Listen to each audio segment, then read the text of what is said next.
could never dance well. People came to see me because I was the first who dared to show myself naked to the public. Mata Hari in an interview with G.H. Preem. Coelho's book is not a history book. And in all honesty, we'll be pointing out quite a few areas of concern in the narrative.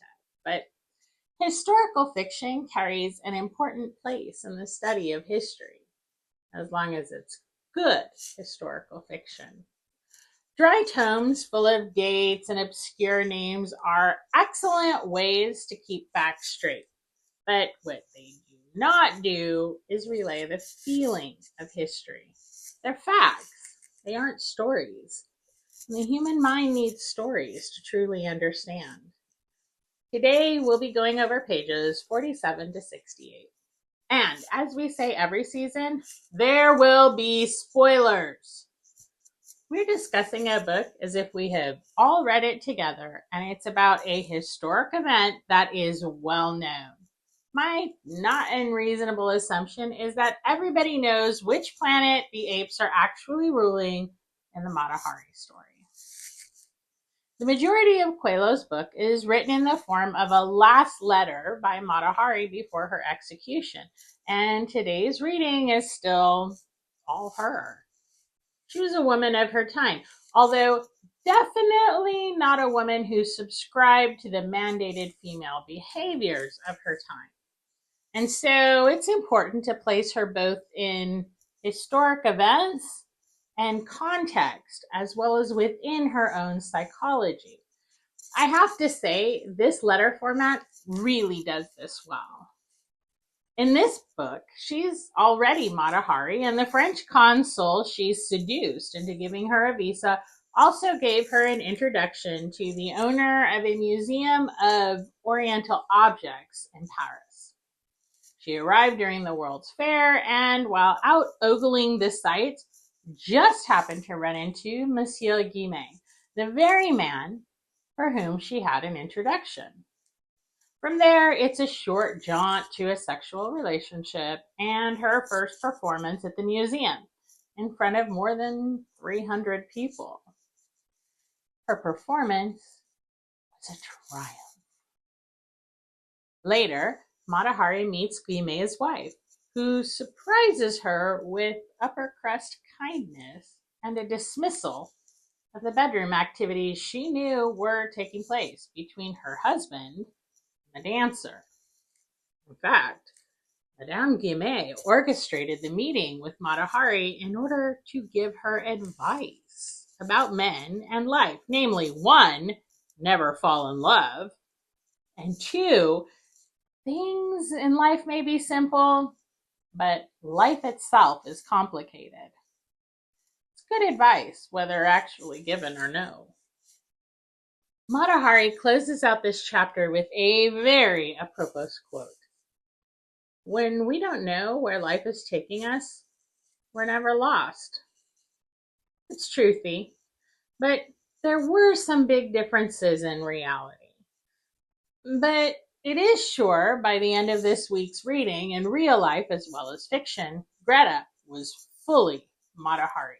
However, the World's Fair was held in Paris in 1900, and Greta didn't first appear in Paris until 1902, and she didn't stay in Paris until 1904. Nor was her first appearance as a dancer at Monsieur Guimet's museum. Greta first worked in a horse circus as a writer and using the name Lady Gresham MacLeod. She put identities on and off the way many of us change shoes. But since by the end of this episode she is fully Mata Hari, that will be how we refer to her from now on. It was the manager of this circus that actually suggested Mata Hari find a way to dance, and the legend began its creation. She first began dancing at society salons, usually with Madame Kiryevsky, taking on a name she had encountered in Indonesia, Mata Hari, which means sunrise or eye of the sun. She wore clothing, until she removed it, which was actually inspired by what she had seen while living there. And it was very exotic to those who would make up her audiences. Paris and much of Europe at this time was in the midst of La Belle Époque, the beautiful era. Art was flourishing. Technology was advancing at a crazy rate. People were also more prosperous than they had ever been before. And there was a hunger for seeing beyond the boundaries of home. Mata Hari's act fit into this era perfectly. Now, for all that it seemed carefree, there were still rules and laws against obscenity. Mata Hari managed to get around those by claiming her dances were not stripteases, but instead sacred rituals of anthropological significance that she had learned while growing up as the child of a priestly family in the East Indies. Without iPhones and the internet, and with so few world travelers into remote areas, there was no appetite to check her origin story with the truth, particularly as she was being presented in Guimet's museum, and a sort of provenance was expected to her performance. Besides, her act was the newest thing, and it was quite titillating. People wanted to believe, and they did. Her performance at the museum on March 13th, 1905 was attended by hundreds of people and included journalists, the upper crust, ambassadors, and others of significant cultural consequence.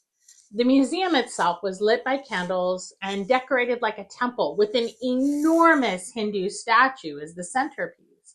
Music, inspired by the East Indies, played as she twirled around and removed her clothing, except for her jeweled metal bra. Mata Hari was always kind of sensitive that her boobs were too small. And it really was a triumph. The Gallic newspaper wrote up the performance the next day. So feline, extremely feminine, majestically tragic.